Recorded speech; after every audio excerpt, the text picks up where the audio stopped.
So that is famous Jameis Winston with the pregame speech firing everyone up. Giants came out, fired up, scored on their first possession, had a lead, 10-point lead in the second half in the fourth quarter, and then lost it. And as we come on the air today on a Monday, Bowen is fired. So at the end of the day, it's probably the best thing could possibly happen. The offense put 500 yards up and still lost this game, guys. Yeah. I was thinking, there's so many different ways to think about like how you're going to lose. I thought about this one. Like we threw two of the most ridiculous trick plays that I've seen the Giants run in forever. Two go for long touchdowns in the same game, and we still managed to lose the game. Throw those in with 500 yards. And, here's the other thing about both of those. Like, the defense was not fooled by those trick plays. Either one of them, they should not have worked. But they did somehow. It's a miracle the first one worked because if you notice, two offensive linemen are just fucking standing around. Like Winston got blown up on that play after he threw the touchdown to Robinson. Did you guys see that? Yeah. Because it's even on a trick play, like our offensive linemen are just standing around, like they're just getting tricked by themselves. They got tricked. Yeah. But the second one was hilarious because my brain couldn't function. I see number 19 catch the ball out there, and I'm like, who the hell is 19? Was that Kenny Galladay? Was it Kenny Galladay out there? Yeah. I'm like, who the hell is 19? And then I realized, I'm like, that's Winston. Like it just didn't register. And then he scores. They start Yeah. throwing the dice in the corner. Yeah. Yes. But I wrap my head. I'm like, what receiver's 19? I'm like, certainly ain't Hyatt, that asshole. I'm like, who's out there? Yeah. I have never in my life, and I've watched a lot of football, as we all know, we all have. Is there a team that has ever found more creative ways to lose a game than the 2025 New York Giants? No. I mean, We'll go down in history, it is man. unbelievable that this team continues to find ways to lose. You don't even have to put 2025 there. The Giants as a whole in the last this year decade is like nothing else because last year you were such a bore. This year you're entertaining and fun to watch, but yet they're still losing. The only team in the league to be eliminated. But you know what's bizarre, guys? Go ahead, Cardone. No, go ahead, Scott. No, I was going to say, what I'm going to get into a little bit later is that, we've given up 5 leads in the fourth quarter of 10 points or more, 6 leads in the fourth quarter period, and we're the first team ever to give more than 4 leads of 10 points in the fourth quarter up, ever. So, That's we're awesome. Historically the worst defense. I've completely come full circle. I'm totally embracing it now. Like I'm actually finding myself entertained. Yeah. Instead of being miserable last night, I was actually kind of entertained and kind of had a little pep in my step. I'm like, well, fuck it, why not? Might as well be entertained by it. Like I said yesterday, the best thing about this game is that it's the game that got Bowen fired just like 2 games ago was the game that got Dable fired. I think overall that's what you needed to have happen. I mean, there's a chance if this keeps going, one of us might be coaching this team by the end of the year. They got to fire next week. All right. I mean. So we are the 3 Angry Giant Fans of the Jet Fan Podcast. Your host, Scott, Giant Mike, Cardone, and Angry Jets fan Novak. And before we get into everything, because there's a lot to get into tonight, let me give a shout out. And here's one in the border of Massachusetts, Rhode Island. Hello, Seekonk, Massachusetts. Population 15,500. It was 2/3 of Seekonk is in Rhode Island and 1/3 is in Massachusetts. And there have been several spellings of Seekonk over the years, including Sink Hunk as one of them. 2 separate words, Sink Hunk. It's also home of the Beer Can Museum and Andrew Skurka, who is a professional backpacker. And the only reason I called that out is I don't know how one becomes a professional backpacker. You got to get paid to wear a backpack. That's all there is to it. What's in it? I guess I'm an amateur backpacker. I don't know. I haven't gone pro. See, this is actually last week we had a cool name. What was it, like Doku Depot or something? Yeah, Doku Depot. Seekonk. Nah.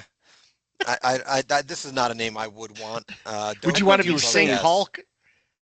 I thought you were saying Seacock. Exactly. Thank you, Cardone. You said the reason why I didn't say it, but that's exactly why I wouldn't want it. It's currently SEEKONK. Seekonk. It's just a name, we hear names, since the whole time we've been doing this, we hear names of these towns that are really cool names that just have been erased, and then we still have Seekonk here. Yeah. It's like if you're going to change a name, come on, seriously. Seekonk.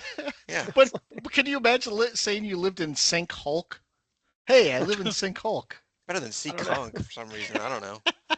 There was probably like a Slutville out there before before that became slang or something. Who knows? Well, there is an Intercourse, Pennsylvania, as we know. Intercourse, there is. Yeah. There is indeed. So, guys, another blown lead in the fourth quarter. Bowen was fired because of it, which came probably 7 weeks too late. But it's one of those things where the Giants, they dominated this game for 3.5 quarters. Let's not say dominated. They were in the lead for 3.5 quarters. And then at the end of the game, they gave it up. And then in overtime, inexcusably did not even touch Gibbs on the very first play from scrimmage. Dexter Lawrence was on the sidelines, and I think that's what helped seal Bowen being fired. Gibbs running wild just all game long. And the thing I took away from this too, we know that they had to make the move.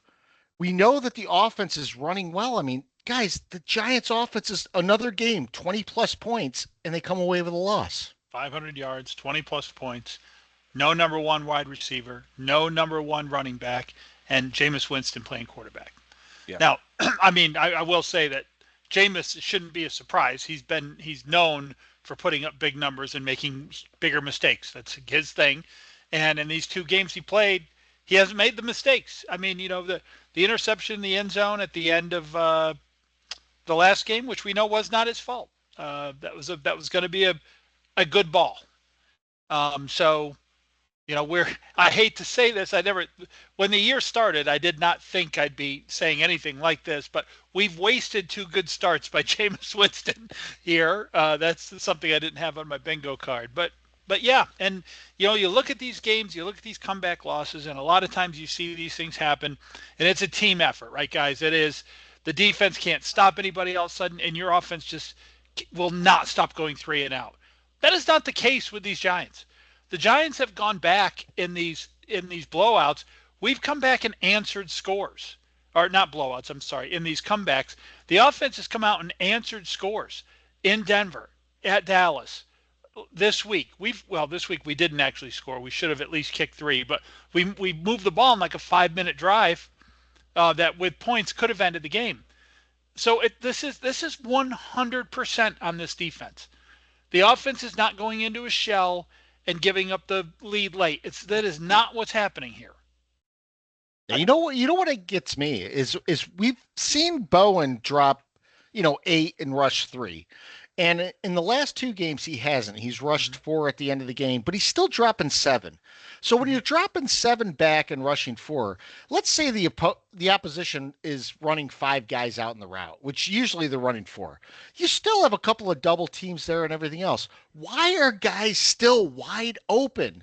When you were rushing 3 and having 8 back, it was even worse because you had guys 25 yards downfield wide open. So what is the purpose of rushing 3 if that's happening? So you rush 4, it doesn't make much of a difference either. And I think that's what ended up happening. In a case where the team has to move the ball, I would rush 6 or at least show 6. Show a blitz and back out. Right, Scott. At least show that you might be blitzing.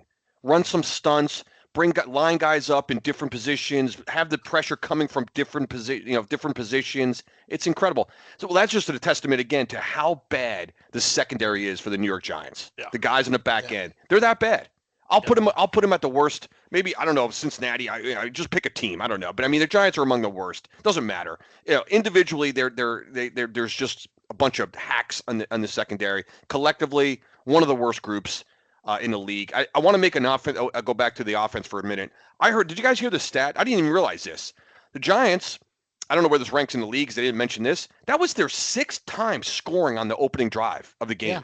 Did you guys know that? Yeah. I didn't realize that. They mentioned it, and I was like, I can't believe. Really?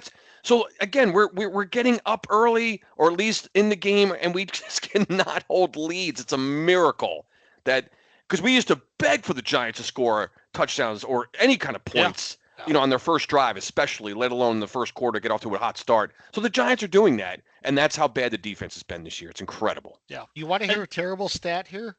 Brian Burns has dropped back into coverage the last 2 games 15 times. Yeah. Wow. Think about that. Your best pass rusher, the guy who leads the league or is up there in the league in sacks, is dropping back 15 times. Oh, this is my only problem with what we're doing here is I know that dropping 8, I know that dropping 7 is successful for some teams. There's a reason teams do it. It's not quite going into prevent, but to the point we made a couple weeks ago, guys, we don't have the personnel to do that. We are at our best when we're rushing the passer. Even if you don't get there, you force like a running back or a tight end to stay in and block. And those are the things that are hurting us in these situations is these leak out, wide open guys running free. I don't get it. I don't understand. Hopefully that philosophy changes with Bowen out the door. Clearly, Kafka had some say to him after Dable got fired because we stopped the drop 8 bullshit, which we hadn't stopped. But he was still doing things like dropping Burns. He still is only rushing 4. And that's okay. But you got to mix it up. You got to rush 4, and then the next play send 6. And then go and then drop 8 if you want. You just gotta. You can't let them know what's coming every time. And the Giants actually with Bowen, I was surprised to find out this week they blitz at a fairly high rate. They are like the 5th or 6th team that highest percentage or something. I don't know where that stat comes from. Yeah, they're right in there in the top half. The problem is everyone gets blocked when we do it. Well, the other part too is that we don't blitz when the game is on the line. Right. No. So we blitz early in the game. We blitz, right before halftime. We don't blitz when the other team needs to drive 40 yards to get a field goal. For some reason, we drop 7 back and let up a 20-yard reception with no contest. Yeah. Well, you might have the most amount of blitzes because you can't get off the field. You don't have like 3 and outs. So if you're just going on straight numbers, of course you're going to be up there. Yeah. Long clock chewing drives against this defense. Yeah. Right. Or in the case of yesterday, one 69-yard run in overtime. Yeah, so take your pick. They do both. I mean, I just can't believe how this keeps happening. And you can only lay it at the feet of the coach because, as we just said, we blitz at a fairly high rate. But we know just from the eye test, we know we're not blitzing in the fourth quarter. For whatever reason, we know that. And look, we have the Detroit Lions at 17 points through 3.5 quarters. We have the Denver Broncos at 3 through 3.5 quarters. We're doing good things up until a certain point. And the problem with that is it's become the pattern. It's not just, those teams switched up on us and they got us. It's the pattern. Good defense for 3 quarters and a couple of drives into the fourth, and then we fall apart for whatever reason. Whether we're blitzing or not, we fall apart.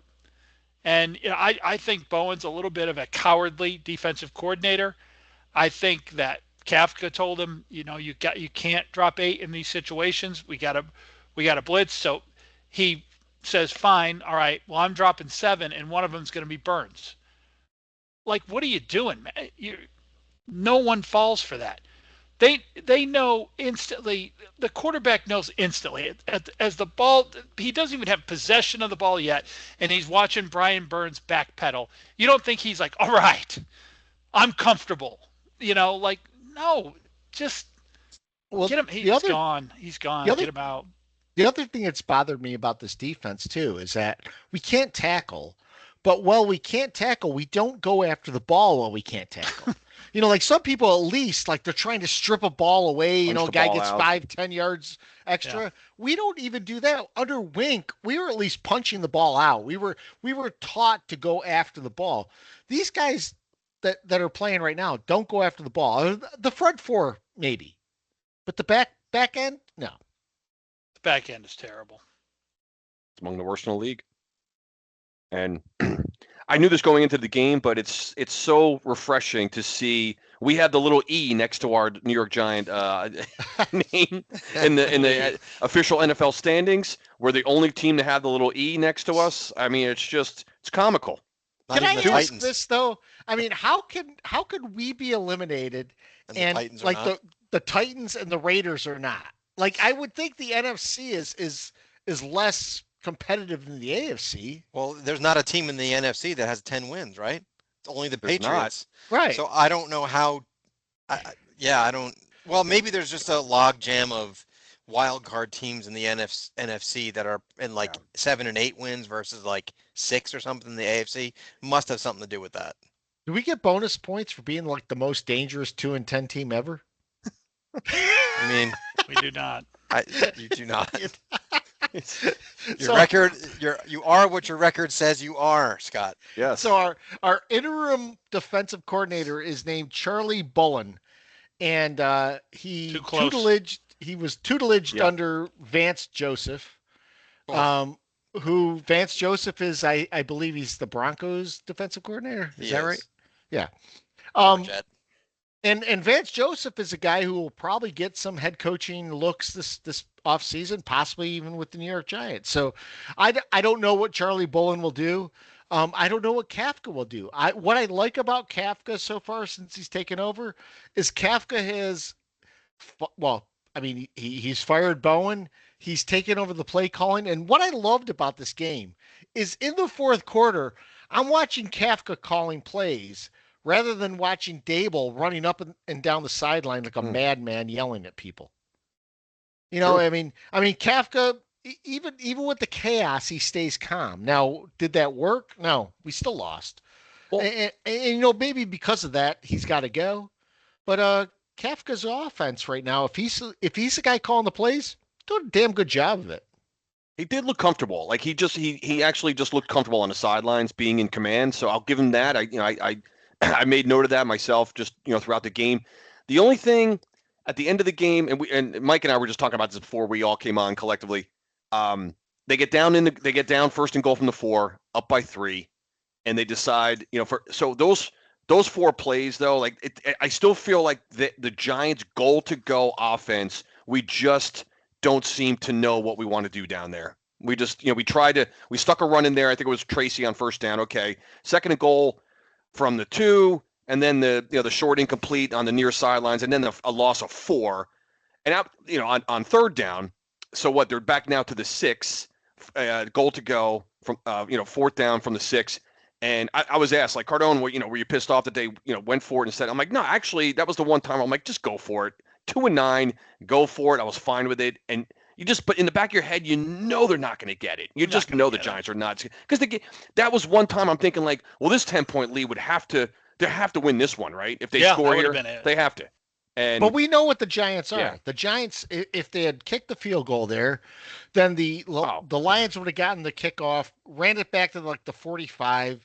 They had like 3 plays down to the 10, and next thing you know, they're at the doorstep, like coming in. It just happened against the Bears. I mean, 2 weeks ago. Yeah. 2 weeks ago, we kicked the field goal and it bites us. This week we don't, and it bites us. I don't know what else to do. I know. It's so pathetic, guys, though, like in this league, and it's not even just the Giants. It's like you go across the league. Like in that situation, it's so pathetic that from just the automatic drive that's coming the other way by the team that's trailing, in this case, I was okay with like, you know what? I'm okay with just, we're almost better off not getting the touchdown or, going for it, not getting it, than going up by 6, because like you said, Scott, they would have field position and we probably lose the game in regulation. We end up losing in overtime anyway, but you don't know that's going to happen, of course.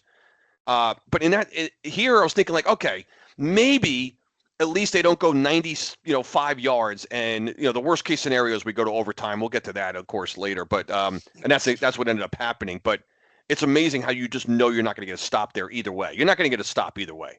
Well, and we saw 2 good kickers this week. Aubrey and Elliott in the same game miss long field goals. We can't get a miss from Jake Bates. Nope. I mean, it was hooking like it wasn't going to make it to, and then it just I didn't even. inexplicably curved back in. Like, I've never seen this. What was that old kick? It was in college. They called it the hand of God. It was like Alabama or something, and the ball looked like it was going 10 yards outside, and then all of a sudden it just turned and Yep. like came back. That was this. This was a hand of God kick. It just was. It was dead right off the foot. It was a knuckleball, no spin. Just no. You could tell Jake Bates kicked that thing just as hard as he could. It came out low and flat, and obviously going right. And hand of God just tapped it back toward the It was like the uprights. Bishop's putt in Caddyshack, where during that When it was raining. wild thunderstorm. Yeah, he rockets it past, and then all of a sudden it inexplicably just spins back and falls in the cup. And the frog jumps out. Yeah, absolutely. Yeah. I couldn't believe. I mean, I could believe he made it because when he was lining up, I go, "Wow, this is going in." And then off his foot, I was like, "Oh my God, he did miss." And sure enough, that fucking thing went right back, right, and snuck in the corner. No, It was Unreal. I cheered halfway through that kick. I was like, Yeah. So did I. For all the weird, like it's off. Yeah, I'm funny because I'm like there, and of course I'm telling myself in my head, like verbally, I'm saying out loud, he's gonna fucking drill this. You know he is. It's gonna hit the net halfway up. It's gonna be perfect. But in my head, I was thinking he ain't making this. I was just saying that stuff out loud to counteract the jinx, and I really thought he wasn't making that kick. Yeah, I think the fourth down call was the right call to go for it. I really do. You're playing with a short field either way. You're kicking off. They're going to get the ball back at the 35, 37-yard line, and then they got to get a touchdown, win the game. I like your offense scoring there versus trying to stop your defense trying to do anything of substance in the end there. It was the right call. If you hold the other team to a 60-yard field goal to win or tie the game, Yeah, your defense has done their job. Absolutely. That is, and I was just talking with Cardone before we got on here. I can't believe that Campbell didn't go for that 4th and 10 rather than try that field goal. right. I thought for sure. I didn't. I think thought he he was going to go for it too. Yeah, I really did. Yeah. So I didn't think he was trotting the kicker out there. Yep. So the Giants lost and the Jets lost. The Jets had the Ravens on the mat. Hall fumbled, and I'll tell you what I came out with, Novak. The Ravens are not a very good team. They're not going to make good. They're probably going to make the playoffs, Nope. but they're not a great team. No, Lamar Jackson was not good at all. I mean, you take away the stupid, ridiculous decision to go for it on 4th down, 4th and 2, when the Jets are up in their own territory. In their own territory. And here's the worst part: you want to go for it, fine. You have 2 wins, I get it. Put Breece Hall in the game. Mm-hmm. Like give them the thought that you might actually just run Breece Hall, so that it'll open up other people. If I'm the Ravens and Breece Hall's in the sidelines, I'm going, this is over. There's no way they're getting this first down. Yeah. So Aaron Glenn is still struggling with those types of things, which, fine. I don't really care that they won or lost. I really don't. And I'm not trying to tank. I'm not saying that at all. I don't really care that they lost. What I care most about at this point is understanding what we have for next year. And you know how I am about GMs. And I have the 4 players in this game that did really well were John Mechie, this A.D. Mitchell, Briggs, this guy from Cleveland that we got for a 7th round draft choice, and Brownlee Jr. from Tennessee. 4 under the radar trades that the Jets did, and all they lost out of getting those 4 players was a 6th round draft choice. And so that's the mark in my mind of a potential good organization. I'm not saying the Jets are, don't get me wrong, but these under the radar trades that you make for players that can actually contribute, that you're getting them on the cheap, that could turn out to be, I think John Mechie is going to be a number 2, number 3 receiver, and we got him to trade away our backup nickelback that was on the end of his contract. Yeah. So I was pretty excited about it, but there's a couple of records that we now have that are really difficult to take. One, the NFL record for fewest turnovers for a defense in a season is 8. The Jets have 1 this year. So they're blowing that record out. Total takeaways. Door. They have 1, right? They have 1. That's a miracle. Think about that. Think about that. It's right. I know.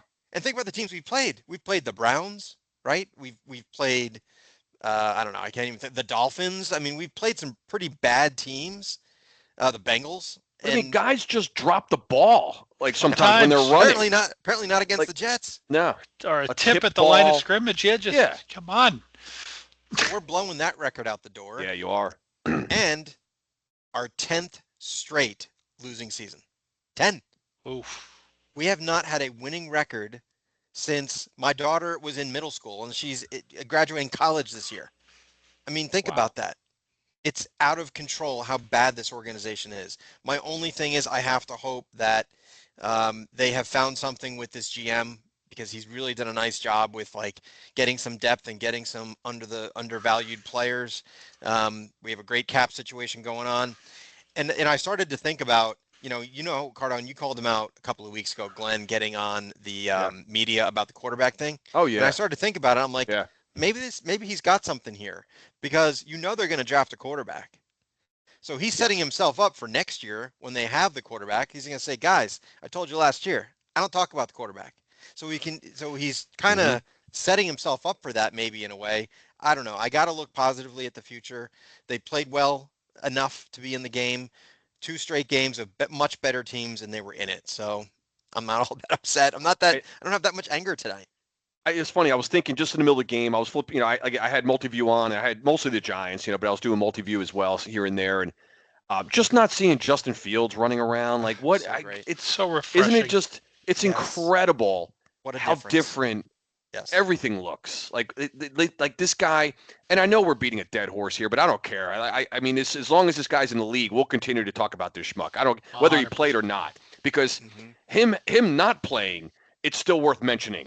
That in terms of just, I mean, Taylor, even his numbers, 17-28, 222 yards, 222 yards. Fields can't do that in 2 weeks. That was 4. 4 weeks. Yeah. Yeah.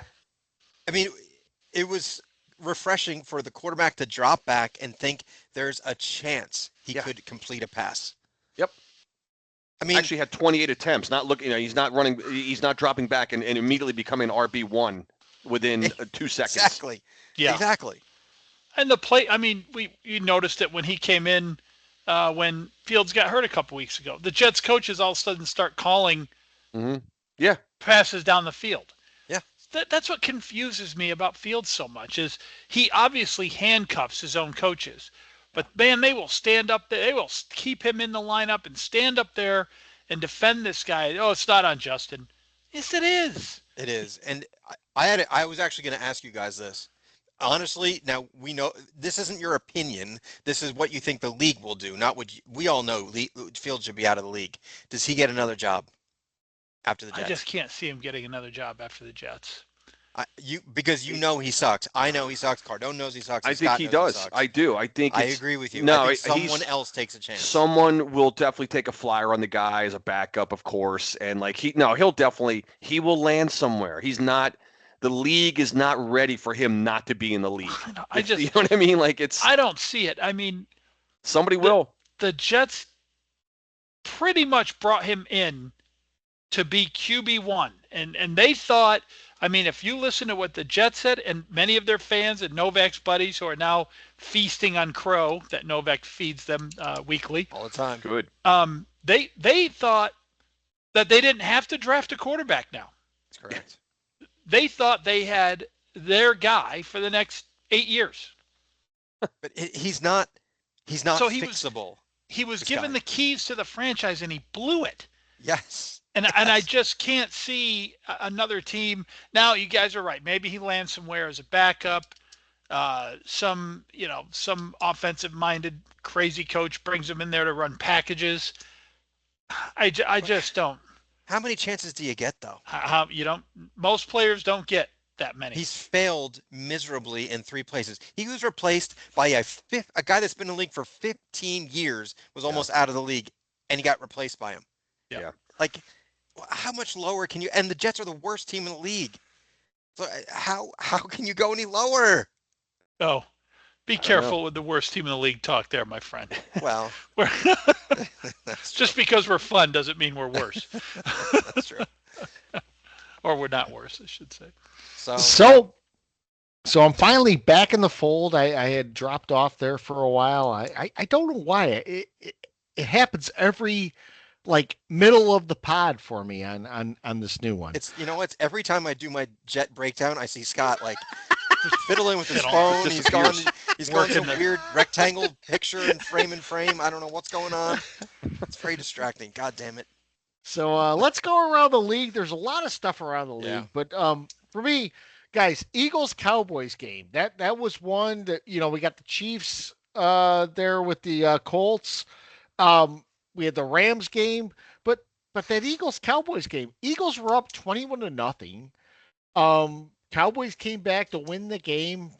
And now all of a sudden everyone is on the Cowboys bandwagon, thinking this team is a playoff team. I don't see it.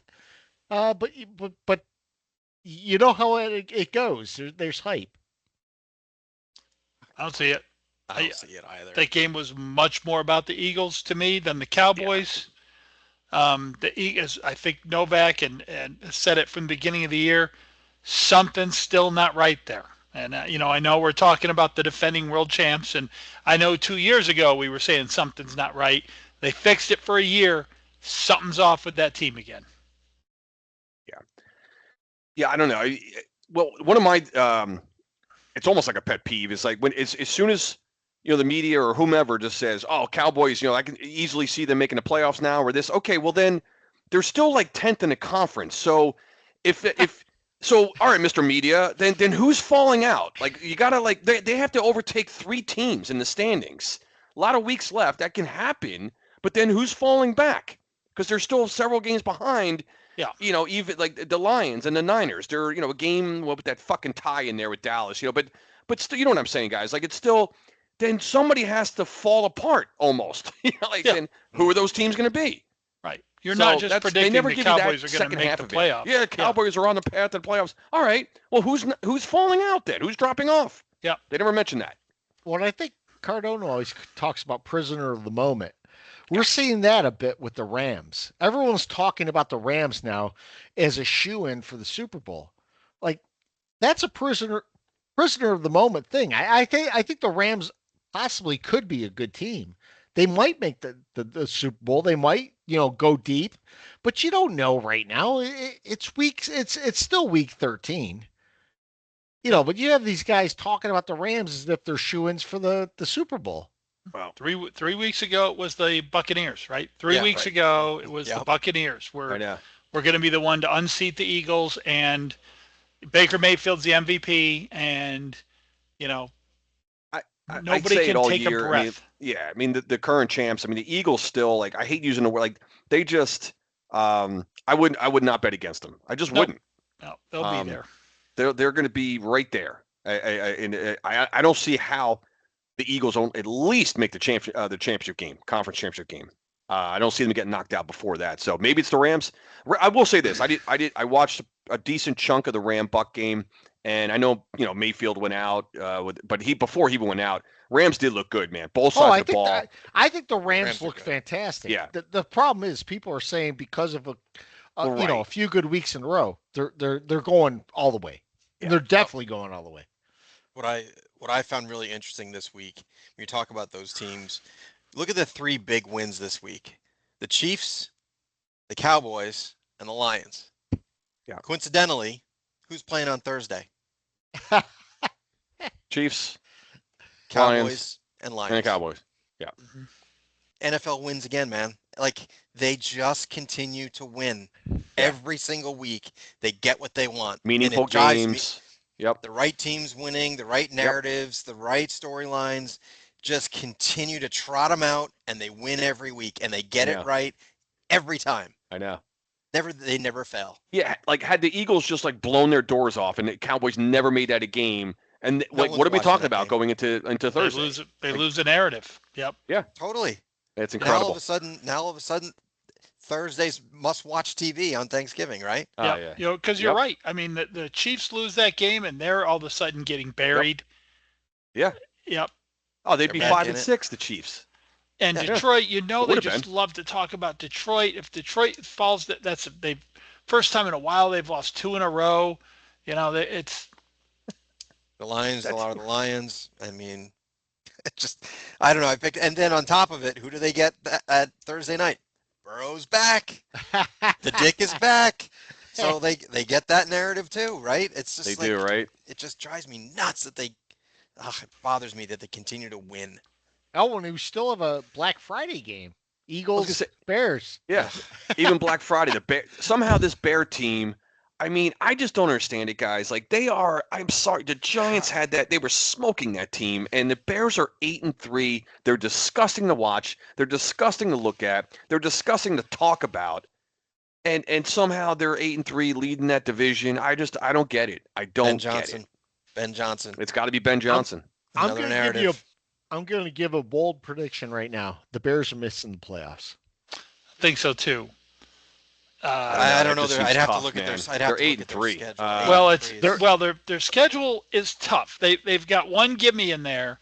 They've got the Eagles. They've got Green Bay twice. Well, they're at San Francisco and the Lions.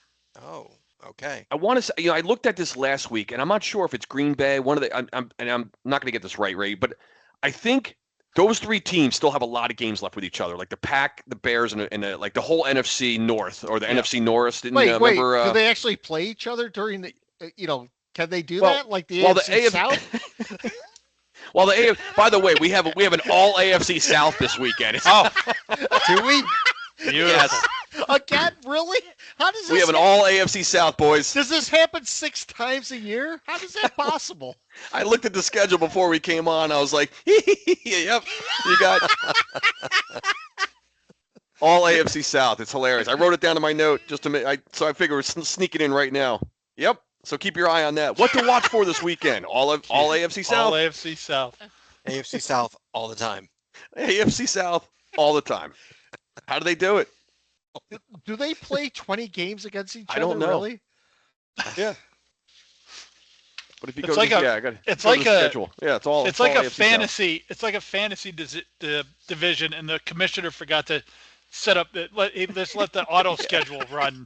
It's like, oh man, they got these guys playing each other 6 times this year. Yeah. Well, too late. It's already out By the there. way, speaking of the AFC South, the Bills and the Texans played on last Thursday night, and those Texans uniforms were the worst things I've ever seen. Yet everyone talking about them are like, these are the best uniforms ever. I'm like, really? The helmet? I don't even know what was on a helmet. I don't know what was on the uniform. What the hell was going on? I look like Arena League. It looked like they were walking It really on did. It was Arena League football. And I really hate the Bills.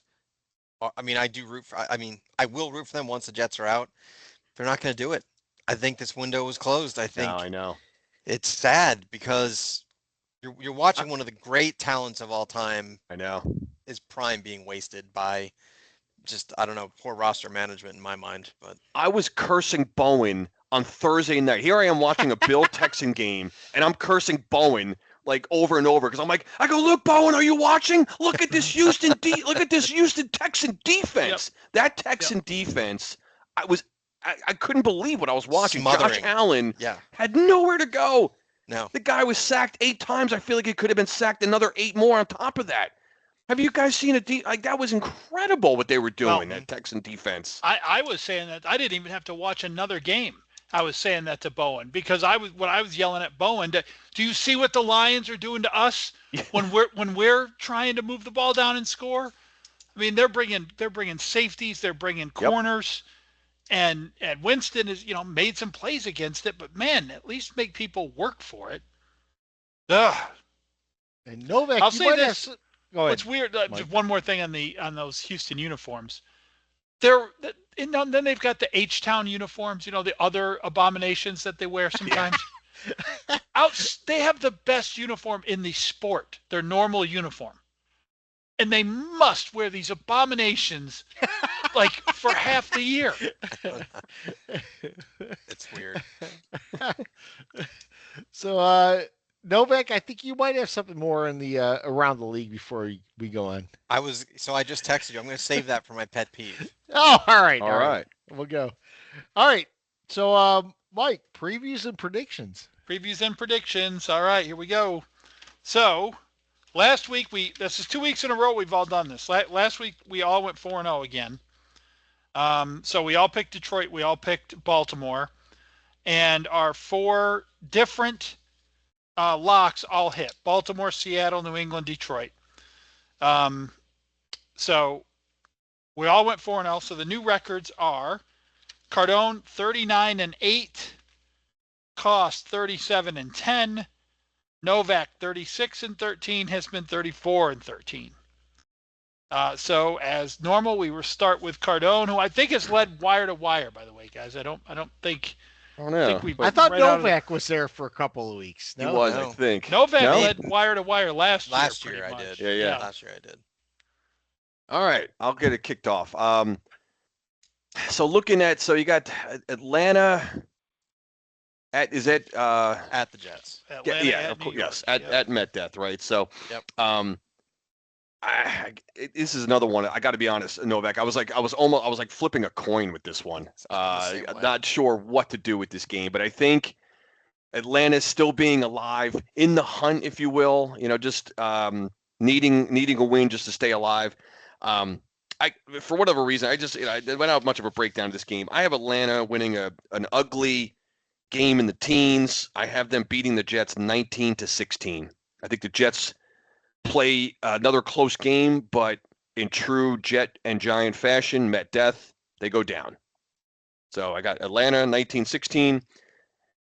And then the Giants, we know, don't play until Monday night at a red-hot New England team. Man, that's another game I think the Giants will compete in. But I think they fall short again. I don't know where the Giants are going to get their next wins, right? I mean, now we're running out of games. We only have six games left for the Giants, or 2-10. No, I'm sorry, They only have 5 games left. Yeah, So I don't think they get a win here. Give me New England 27-19 on Monday night. And my lock, pretty sure I haven't chosen this team yet. I'm going with the Clippers. Give me the Clip at home against the grotesque Las Vegas Raiders. So I'm very much with Cardone here. Although I will say this, Falcons Jets. I think the Jets win this game. I think Tyrod Taylor pulls us out. The Falcons to me are one of the least impressive teams I can think of in the league. They have Bijan Robinson, who they don't use correctly. They don't seem to do much with the assets they have. So I'm going with the Jets in this game, 21-17. With the Giants, if the Giants had a bye week and can implement a better defense, I might go with the Giants. The Giants again, they just play teams tough. I think Jackson Dart will be back for this one, and if he wasn't, it wouldn't matter because Winston's playing well anyway.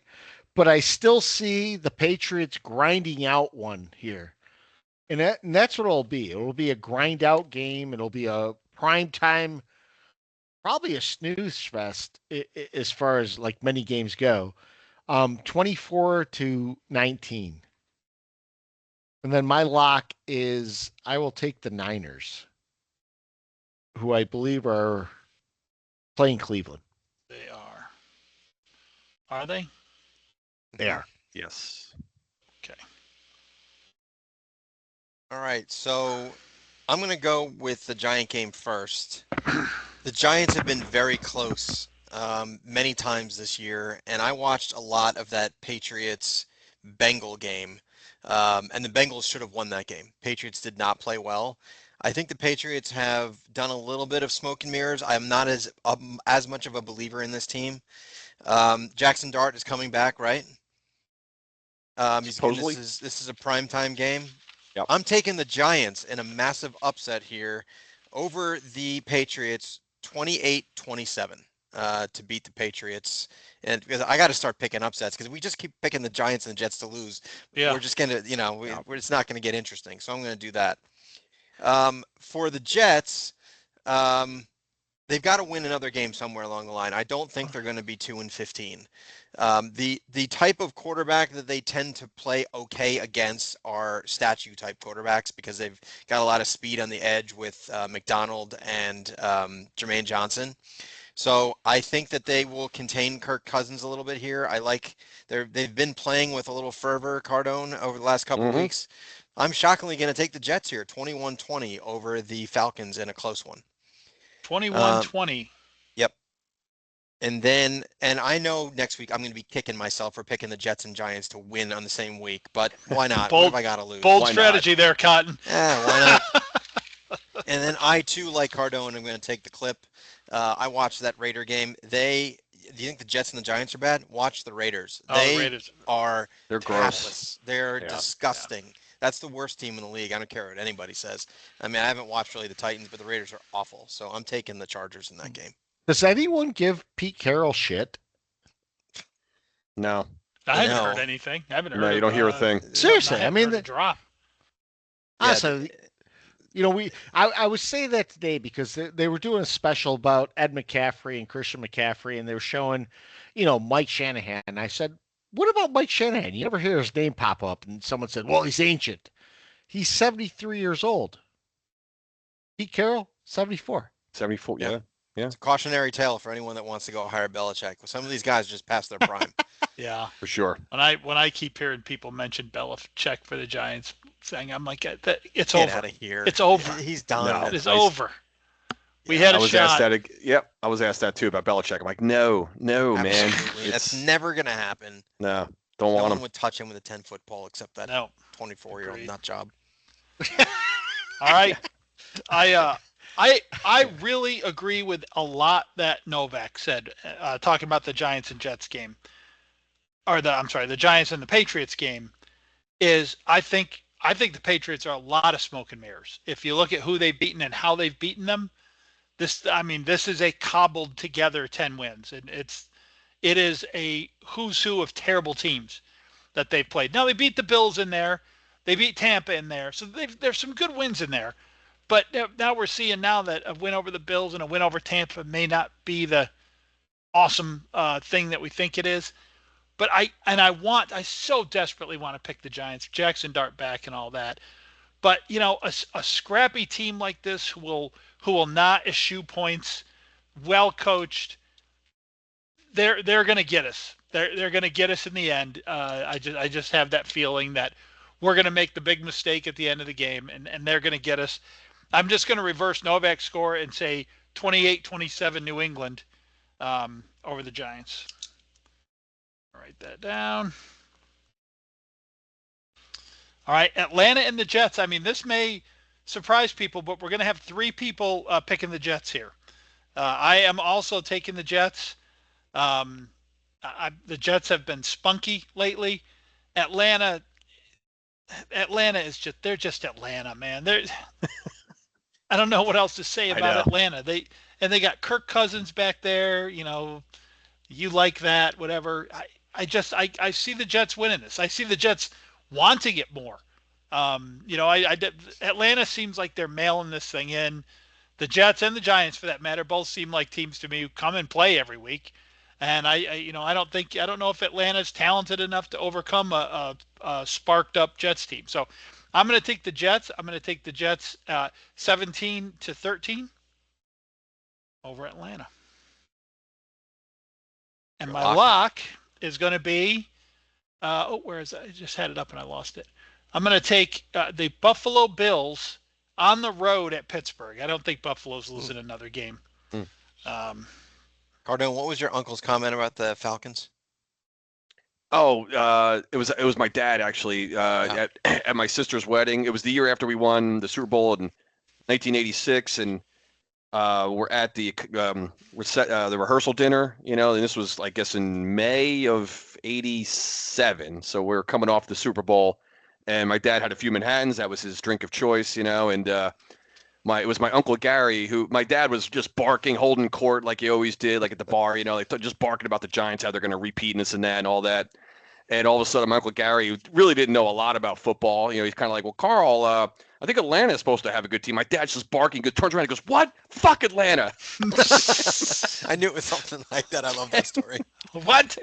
And my dad very selectively chose the F, like just use the F word. He certainly doesn't use it as much as myself and my brother. So when my dad said it, it's like, whoa, man, Carl's serious. So he loved his Giants so much that he was just like, what? Fuck Atlanta. The Giants did beat Atlanta on way to one of the Super Bowls, and my dad's drink of choice was always a Manhattan too. Yeah. So, and what's funny is, so that was the strike season for all you young football fans out there. I think that was there was one game that was cut short that year. So it was like a 15-game schedule. I went back and looked. I think Atlanta was like 3-12 that year or something. I've looked it up before. I'm like, no, my dad was right. Atlanta was terrible. Was onto something there. Yeah. That wasn't. And why Uncle Gary chose Atlanta? Like Atlanta was nothing back. Like they were invisible back then. He's like, I don't know, Carl. Atlanta's supposed to be pretty good. What? That was the scab year. Joe Gibbs. That was the scab year, 87. Joe Gibbs in Washington won that year. So since we're doing around the league, I'm going to go to Novak for pet peeves to start. I have two. So quick one first. I'm going to throw in college football one probably every week now because I love college football. I hate that all these teams played these cupcakes the second to last week of the year. What is that?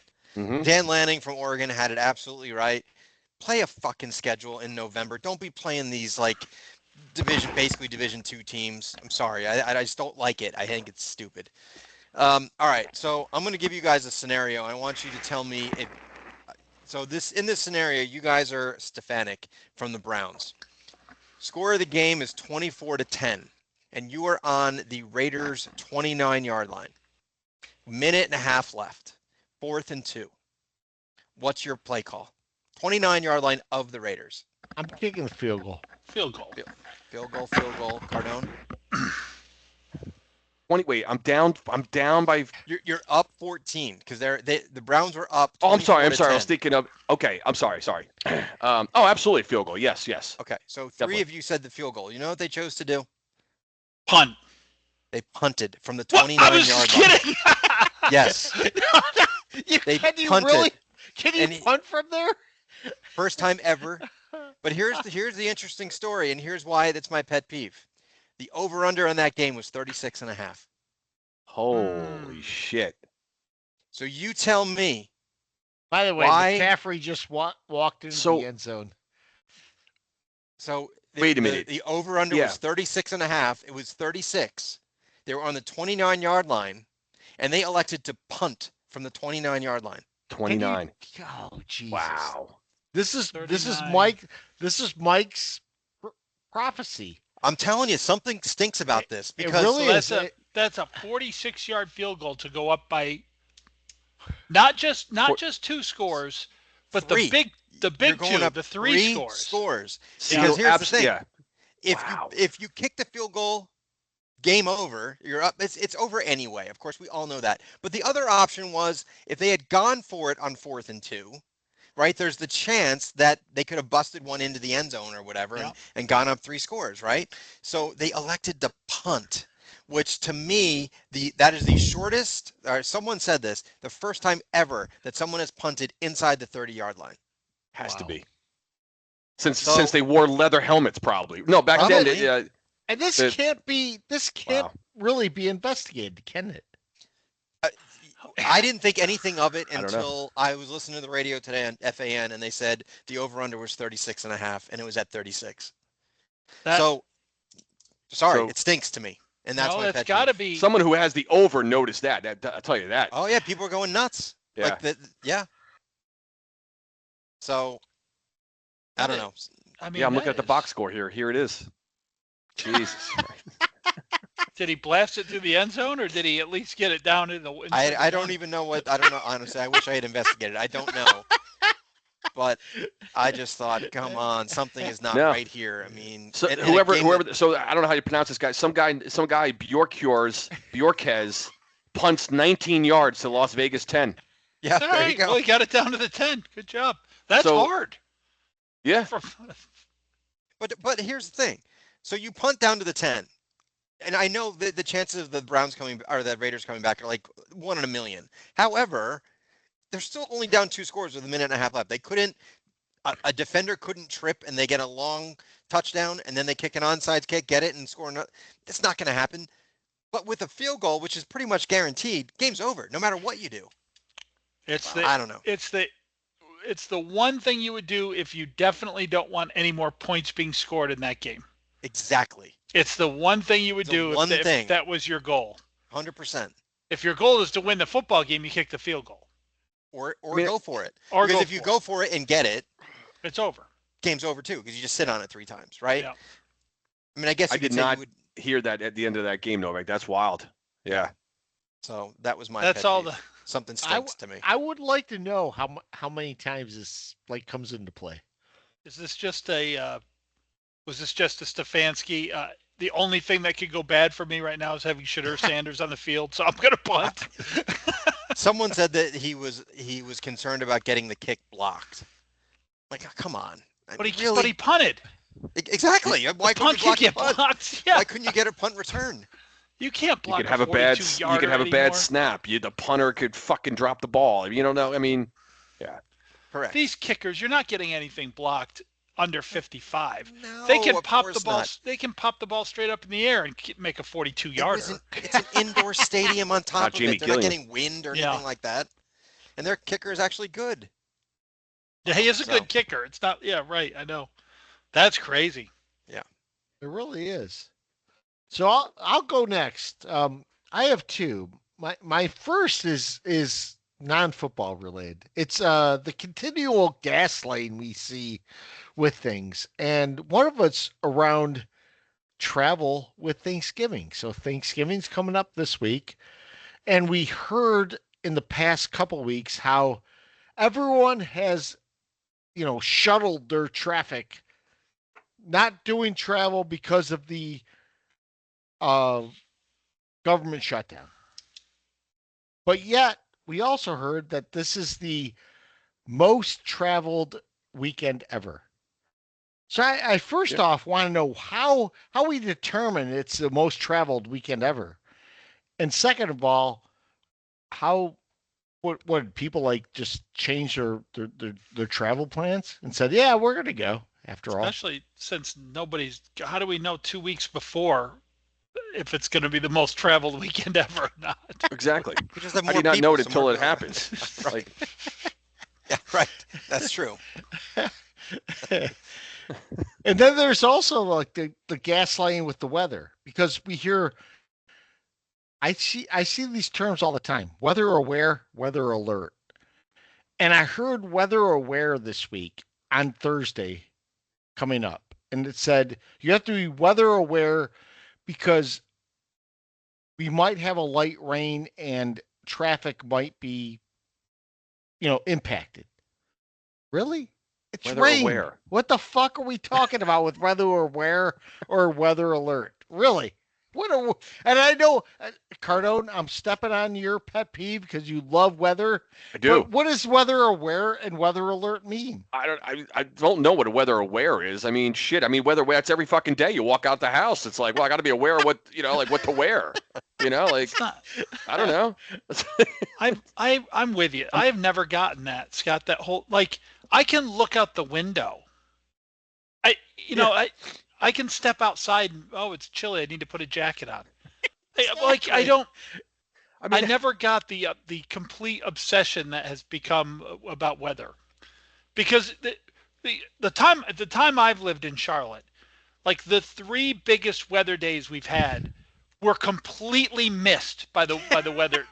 Nobody said it's coming, batten down the hatches. Whenever they do that, nothing happens. Nothing happens. Well, especially with snow, right? With the big snow event that we get, and they'll send someone out in the field, and they're just Cardone watching with the ruler standing over the pavement. Post. Yeah, the ruler on the fence post. They do the. We got 6 inches. This is unofficial, of course. Dipping the ruler down. So my second pet peeve is about. And I'm leaning into this, Mike, because you talked about last week with the officiating ombudsman thing. I really want to know. I cannot understand. I really can't fathom how we miss like obvious false starts or offsides. It happened in the Giants game. I did bring it up when we talked about the Giants earlier. The Giants had a second and goal from the 3, and there was a obvious offsides by the Lions, and the Giants lost 4 yards in that play. And it did get called. Yes. And I just wonder to myself, how do you not see this? You guys have called, and in the Giants game alone, they called 4 times people in the neutral zone, but they didn't see people jumping otherwise. I don't understand how this happens. And this goes back to the tush push, too. How do you not see guys moving early? And then that one, Scott, also like a secondary one. I saw it called in a Dallas game yesterday. That guy lined up. I guess the top of his helmet was lined up in a neutral zone, and they're fucking flagging that guy. Yeah, yeah, it was Clowney. Was it Okay, I don't remember. But it's like, all right, so you're willing to call you're calling neutral zone shit, right? But you're not calling blatant guys flying into the backfield, way ahead of the snap. I don't know, man. They've lost, and that used to be the most easiest kind of penalty to call: false start or offsides. It's easy. It's obvious. False start and offsides. You've got the official looking right down the line. I mean, that it's kind of inexcusable to miss that. And I don't know what's going on with false start. I mean, the Giants got away with one. Yeah. On a big play. They do. Everyone on does. Sunday. And it just seems like everyone just can false start now. And some teams figured it out before others, but it seems to me now that a lot of teams are saying, look, let your tackle go a half a beat early. However it is, you want to scheme that up to make that happen because they're not going to get called for that. Yeah. And I don't know. The offense already has enough advantages to me. Whoever's idea it is, whoever's got that word around that we're going to let tackles leave early, that one's got to be put back in the can. The offense has enough goddamn advantages. Yeah. That one's ridiculous. It's easy to call. It's easy to spot. Why don't we let them call that instead of running around calling illegal contact, which they cannot fucking do at all. Might as well let them call the ones they can get. Yeah. And I'll tell you what made me most angry about this was Terry McCauley, who is the ref in the booth. And this is one of the pet peeves I have is why is there a ref in the booth? Because there was a play in I think it was the Rams game. It was one of the games that I think it was the Rams game. I think it was the Rams Buccaneer game where there was a play where the receiver caught the ball and he was down because his knee was touching the ground, but the Buccaneer or the Ram took the ball away from him. So it was a Buccaneer that caught the ball. The Ram took the ball away. And Terry McCauley said that in order to have a catch, you have to maintain possession and make a football move. And Collinsworth said, but his knee is down. Does that not matter? And Terry McCauley said, no, that's it. Well, that's exactly why the NFL has them in there, to take the onus off of the commentators to actually give a real thought, an original idea, and to not challenge the NFL. It is yet again another way for the NFL to control every narrative possible. And these officials get on there, and the average fan, not you guys, not me, whatever, who are lukewarm fans, oh, well, there's an official and he's telling you how it really is supposed to be. So I guess we got to believe that. So no one challenges it and everyone goes about their business. The only problem I have with that is that when he said that, I was like, okay. But then it turns out that once you look at the rule says once a player has his knee down and he's touched by the opponent, the play is dead immediately. So that to me, like the guy who was in the booth doesn't know the rules, and that's why he does know the rule.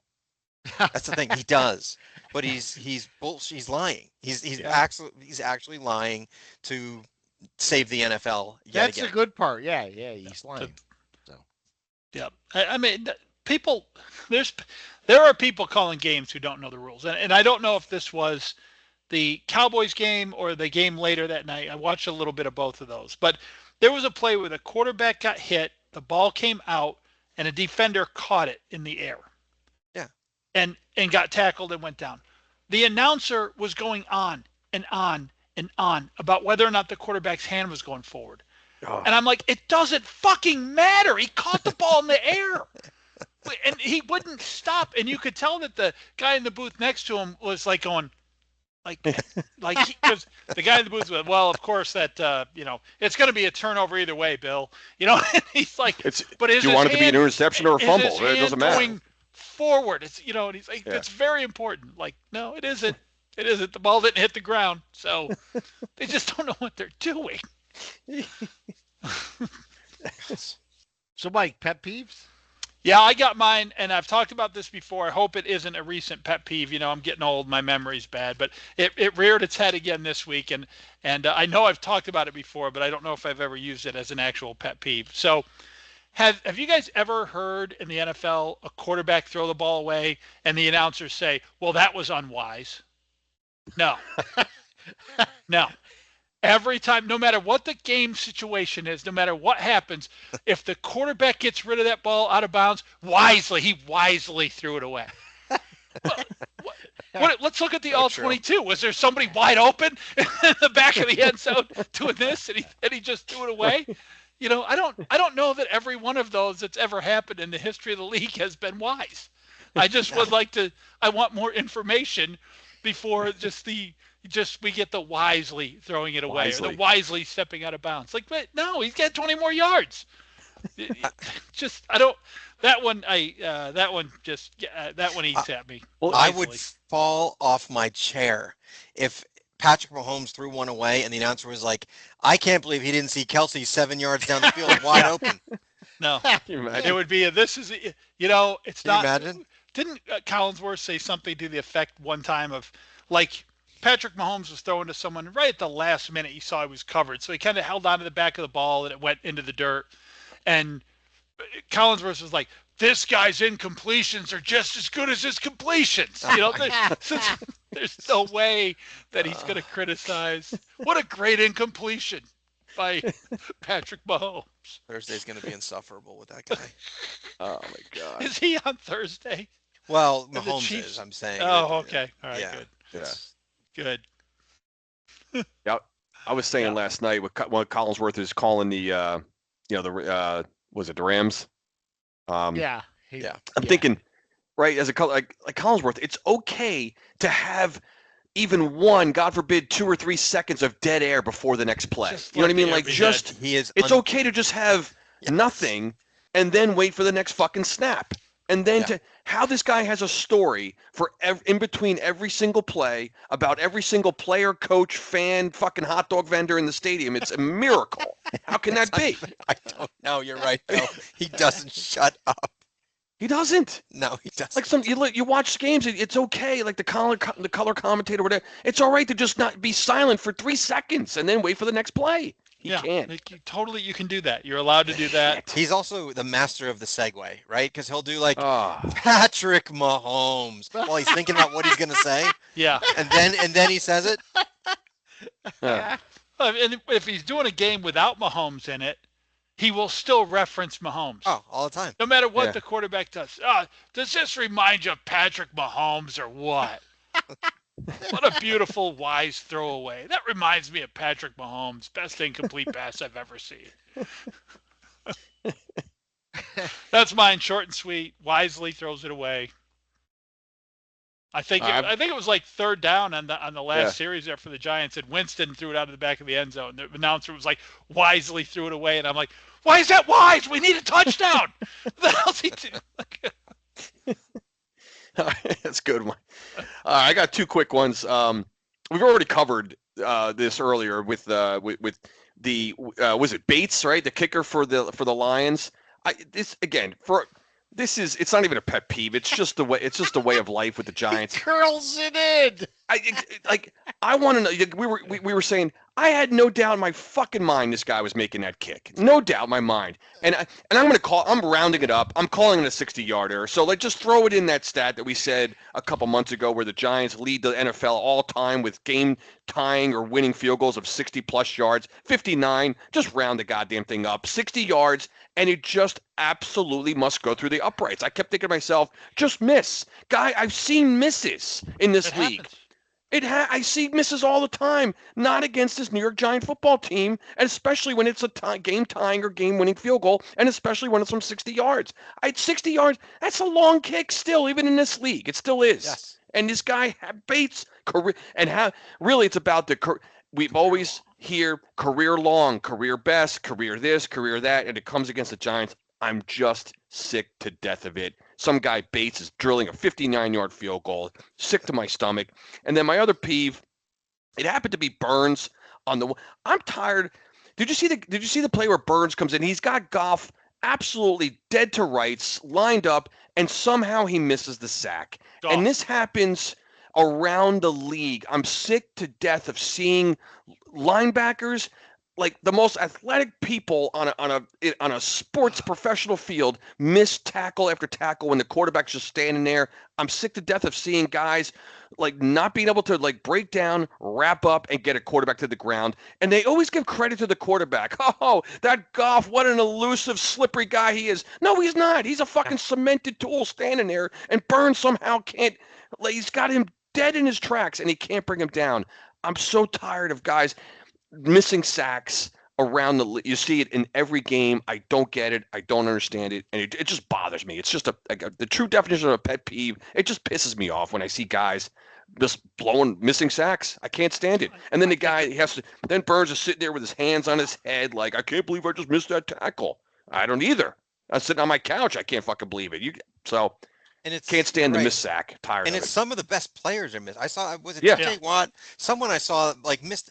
He just went right over him, like he Yeah. ducked just a little bit, like almost jumped over the quarterback. Oh, Burns, who And I leads was the like, league what in are they sacks. It's doing? Micah Parsons doing it. It's all it's like some of the best players in the league. They can't get down like Matthew Stafford. I'm talking about, and I'm not talking about the Lamar Jacksons and guys that are running around. You know, they got like that's sure. Right. Guys that are just standing back there. You can't bring them to the ground. Yeah. Yep. Can't get Jared Goff to the ground. For Yeah. crying out Right. loud. I mean, Who else? Who are you not? Who are you going to get to the ground? If you know what, this could have been a pet peeve of mine. Speaking of Burns, Cardone, you know what I got sick of? Yeah. Burns just like scowling and slamming his helmet down when he came off the field. Yep. I'm like, fuck you, tackle somebody. Tackle someone. Like, why are you Well. getting mad? Your offense is out there fucking lighting up the scoreboard. Get a goddamn stop, Burns. Who are you mad at? Who are you mad at? He doesn't even know.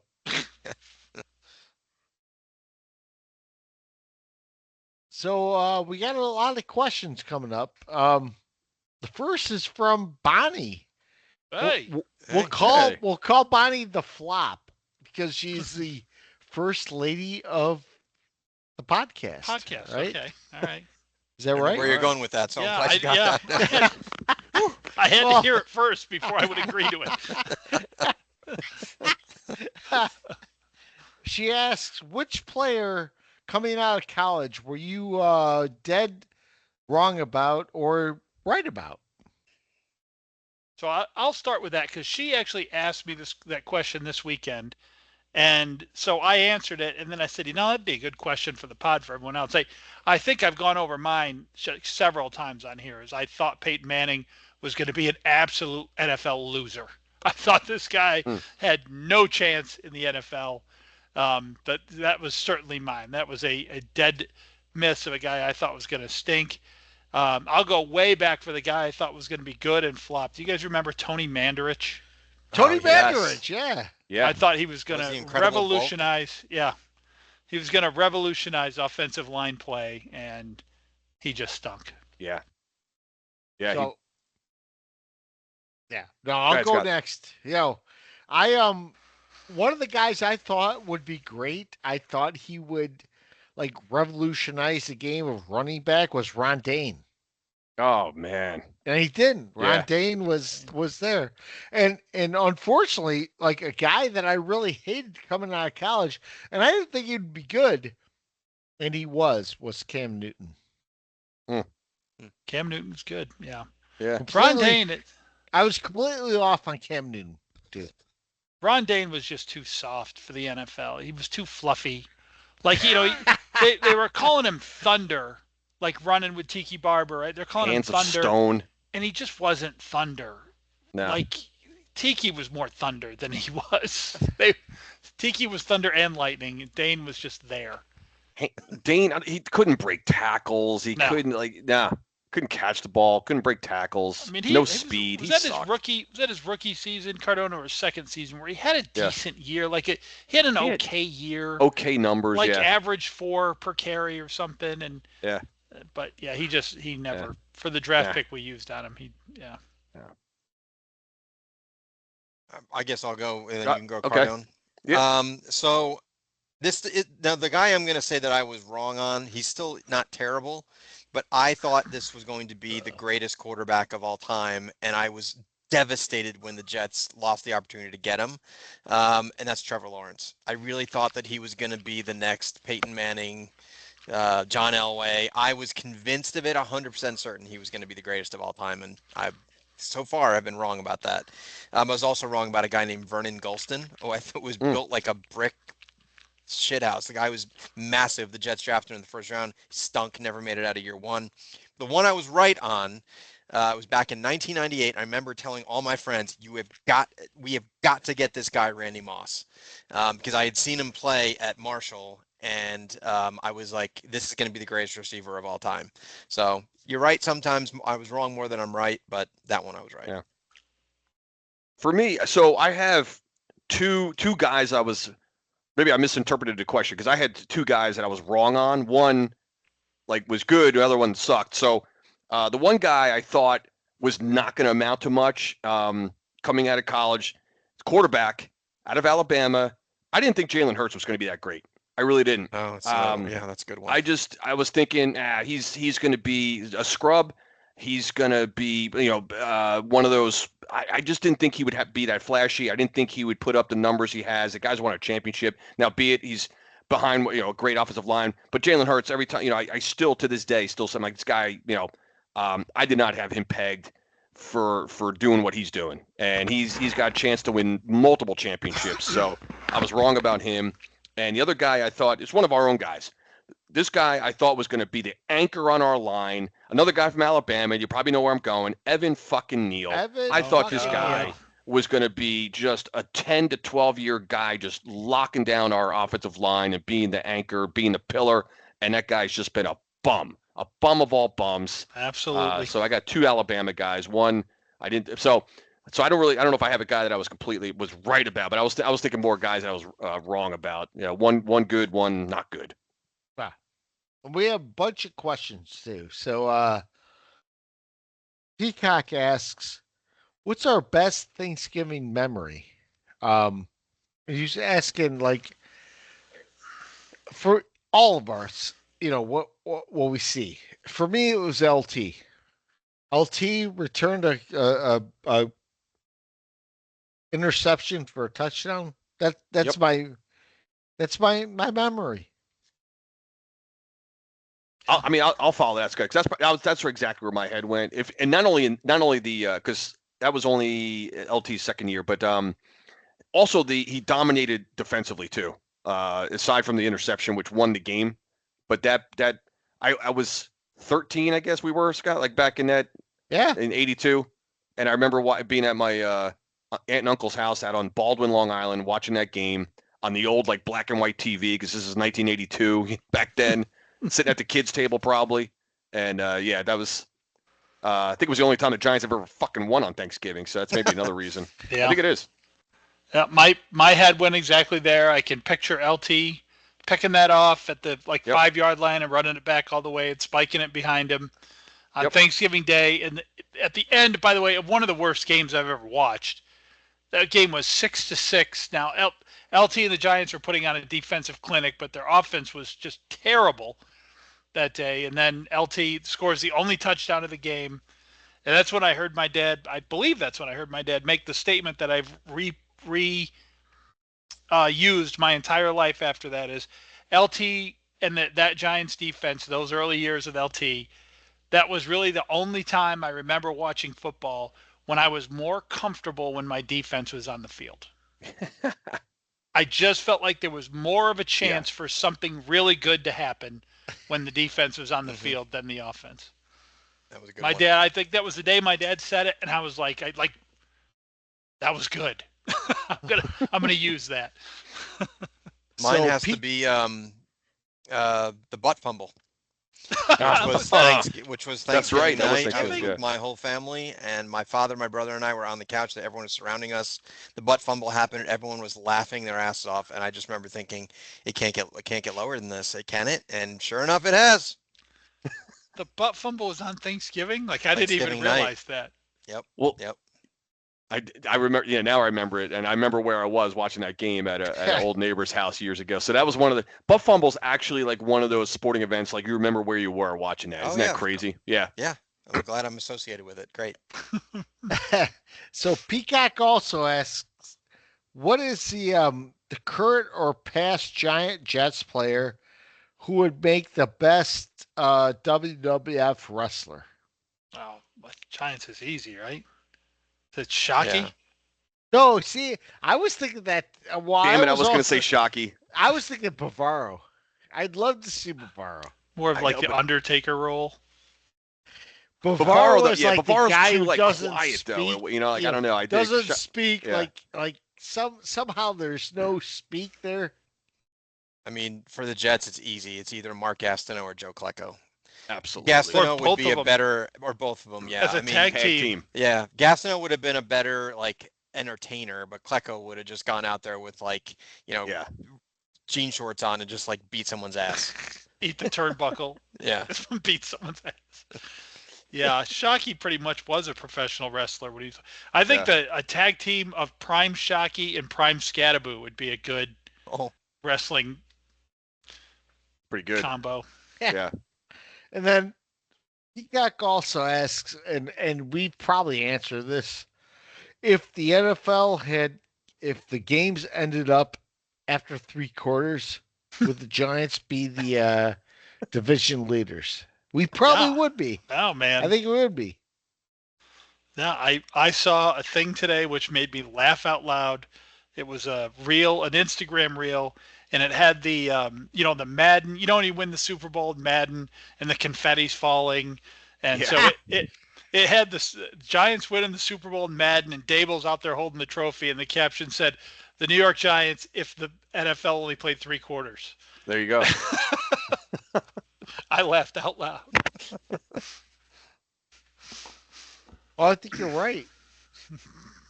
It's always been that. You guys have anything else? Is that all our questions? That's it. But I will. All right, I will say one quick thing. I'm wearing my Susquehanna University gear. The Susquehanna Riverhawks beat Washington Jefferson College in the playoffs, and the coach of Washington Jefferson, one Mike Sirianni, brother of Nick Sirianni. No way. Out of town. That's right. That's awesome. Yep. Do I want to punch him in the face? The Sirianni brothers. They're everywhere. I don't know about that. I think I do. So, guys, next week we got 2 of our games, and then after that we're on a bye, and the Jets aren't. So we are on a bye. Yeah. Yeah. Late bye this year for the Giants. Obviously, we can't record on Monday this coming week, right? Or are we going to do the live watching the Giants while we record? We can always do a live, or we might do Tuesday. We'll see. Yeah. Okay. We'll talk about it as you guys watch the Giant game. Oh my God! Entertaining nonetheless. We might do Tuesday. Got to think about that one. Yeah. Well, I just want to say happy Thanksgiving to everyone. And, thankful and for you guys and doing this. Enjoy it. Love hanging out, and looking forward to continuing it for the next few more weeks. Absolutely. No, that's a good point, Novak. I mean, we usually do like a happy Thanksgiving. So for me too, I think everyone, we've had a lot of new listeners. We appreciate that. We love it. Thank you. Yeah. 100%. No, get after it on Thursday. Enjoy the time off. It's all well deserved for all of us. Just enjoy your friends and family. It's one of my favorite weekends of the year, if not my favorite weekend. So football everywhere. There's tons of sports on every day. So you sleep in, eat and drink. It's nothing better. Agreed. Adios. All All right, right. fellas. Have a great night. See ya.